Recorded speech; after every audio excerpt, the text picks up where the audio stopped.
Good evening. How are you? How's your day been? How's your week been? I'm out tonight walking along the spit of land that's called the Street in Whitstable, and I found out a little bit more information about it the other day.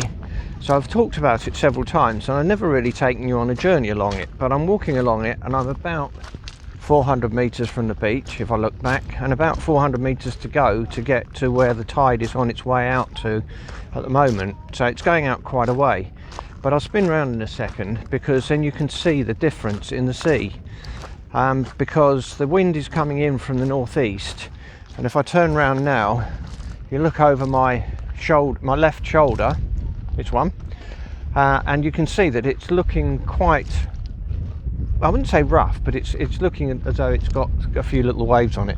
The other side is almost flat calm, and that's because the current at the moment is running from my right to my left, so it's lower on the right than it is on the left at the moment. The wind's blowing it up, so it's blowing the sea and on that side. Now, a couple of little bits of useless information, if you want to know, is that the tide, when it does come in, comes in quite fast, and people have been known to get caught on this spit of land. And the other day, last week, the lifeboat was called out because there were some kids that were caught in it and they couldn't keep up with the speed that the water was coming in. The other thing is, it actually flows very fast, and it would be from my left to my right, and it flows very, very fast going across the spit. So fast, in fact, that it can wash people off it. The speed is 3 knots, but it's quite strong, and it's noticeable when I've been swimming in here that when I swim over this bit of land, the street, it is very difficult on occasions to actually make any traction, and it gets very much rougher just going over it, and then it calms down again.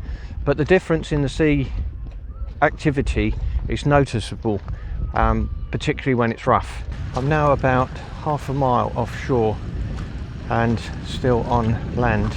I won't say dry land because it's quite wet underneath, but again, if I spin round, you can see how different the waves are, and they're meeting in the middle.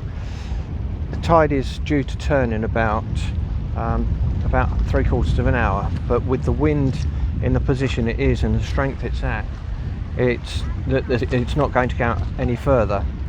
Now, I say we're about half a mile. Normally when the tide's out, it goes out over half a mile. A friend of mine measured it at a whole kilometre. I know that's changing measurements, but that's about 1,100 yards, or 10,000 metres. But that's how far offshore this spit goes, and it's still quite shallow for a long, long way out.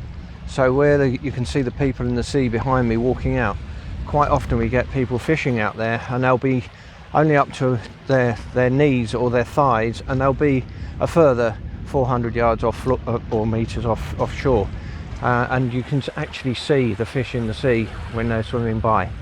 So it's great fun being here because we can just walk down from home, which is now about a mile away, and then we can just wander along here whenever we feel like it.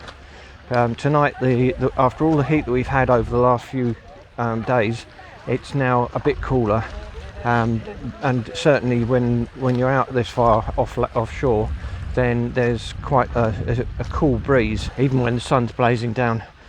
But it's very pleasant to be here, and as you can see, the difference in the sea there. Fantastic, isn't it?